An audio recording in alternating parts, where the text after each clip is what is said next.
ମୋର ବୋଝ ଲଦି ଲଖିଆ ମଥାରେ ନମସ୍କାର। ବାଲ୍ୟ ବିବାହ ଏକ ସାମାଜିକ ଅପରାଧ ନୁହେଁ, ଏହା ଏକ ଶିଶୁର ଉପରେ ପ୍ରହାର କରିଥାଏ।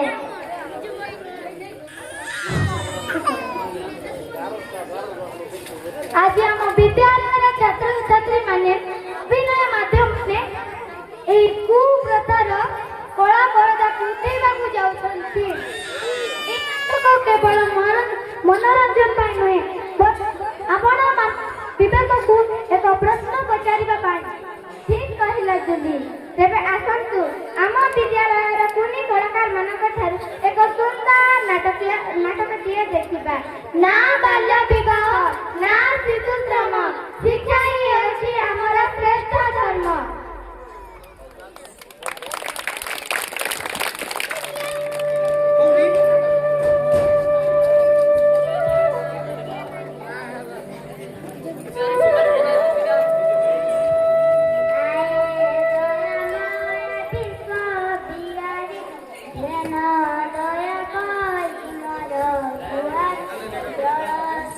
ଗଙ୍ଗା, ଆରେ ମା ଗଙ୍ଗା, ଆରେ ଘର ଭିତରେ କଣ କରୁଛୁ?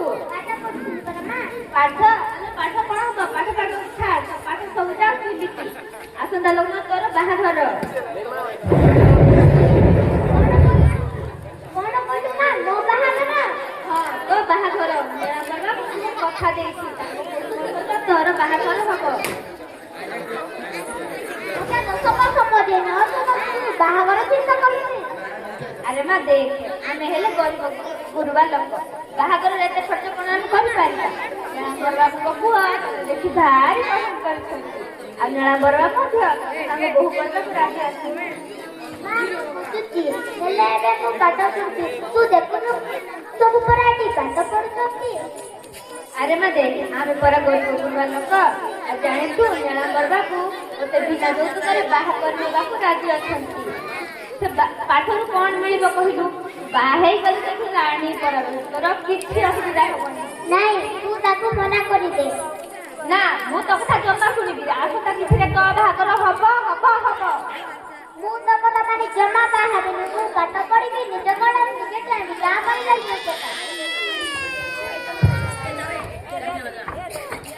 ଦେଖ ପିଲା କଳେଇଲା, କେମିତି ବୁଝେଇବି ତାକୁ?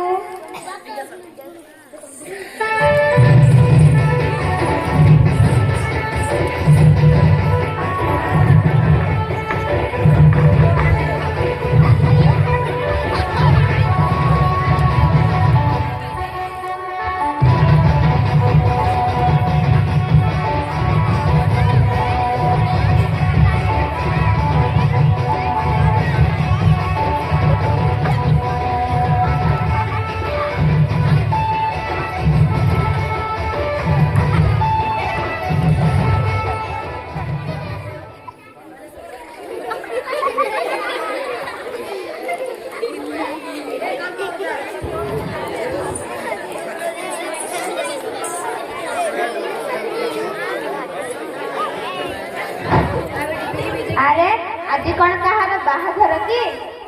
ହଁ ପରା, ଇଆଡେ ବରଯାତ୍ରୀ ଗଲେ ପରା। ହଉ ଚାଲ।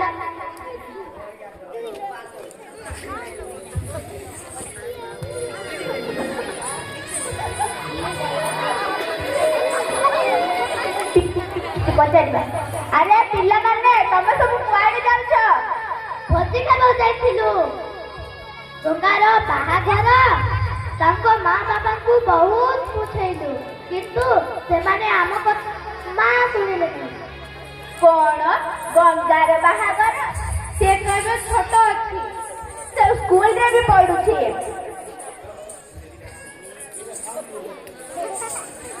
ଚାଲ ଯାଇକି ପଚାରିବା।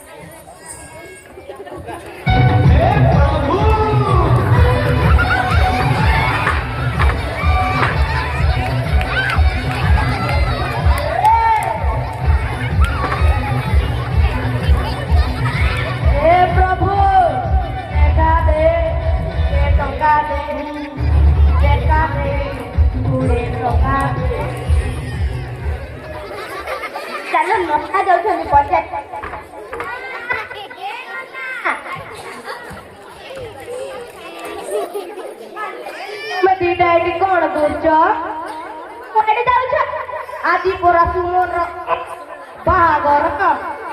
ଜାଣି ନ ବାହା କରିକି ପେଟେ ଖାଇବି ତା ସାଙ୍ଗରେ ଧରିକି ଆସିବି। ଓୟ ନନା ବାଲ୍ୟ ବିବାହ ଆଇନଗତ ଅପରାଧ ବୋଲି ଜେଲ ଯିବାର ଘରକୁ ଯା ନହେଲେ ଘରକୁ ଲହୁନ ସେ ଜେଲ କିଏ ଯିବ? ମୋର ସେ ଯିବାର ନାହିଁ ବାହାଘର କରବାର ନାହିଁ। ମୁଁ ହେଲେ ଚାଲିଲି। ହଉ ଭଗାର ମା ବାପାଙ୍କୁ ଟିକେ ବୁଝେଇବା।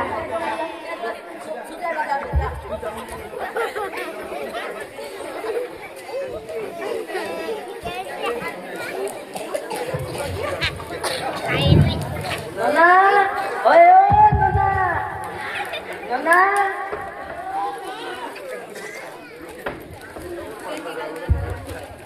ବାପା ବାପା ମତେ ଭାରି ଭୋକ ଲାଗୁଛି କଣ ଟିକେ ଖାଇବାକୁ ଦେ।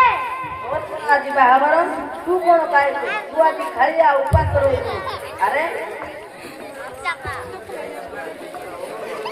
ଦିନ ଆସି 4ଟା ହେଲାଣି ନନାଙ୍କର ଦେଖା ଦର୍ଶନ ନାହିଁ। କୁଆଡେ ବୁଲି ଆସେ ଟିକେ ଫୋନ କରିଦେଉଛି। ନନା ବି ଫୋନ ଉଠାଉନାହାନ୍ତି କଣ ପାଇଁ?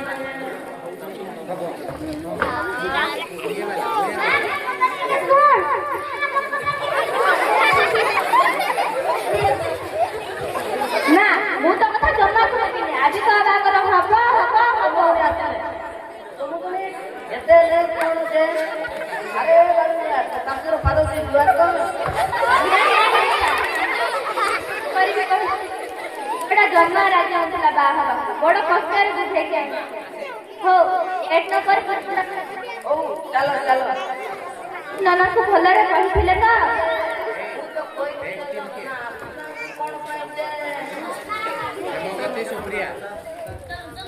ନନା ଆଉ ଆସିବେନି। ନନାକୁ ଆସିବା ପାଇଁ ମୁଁ ମନା କରିଦେଇଛି।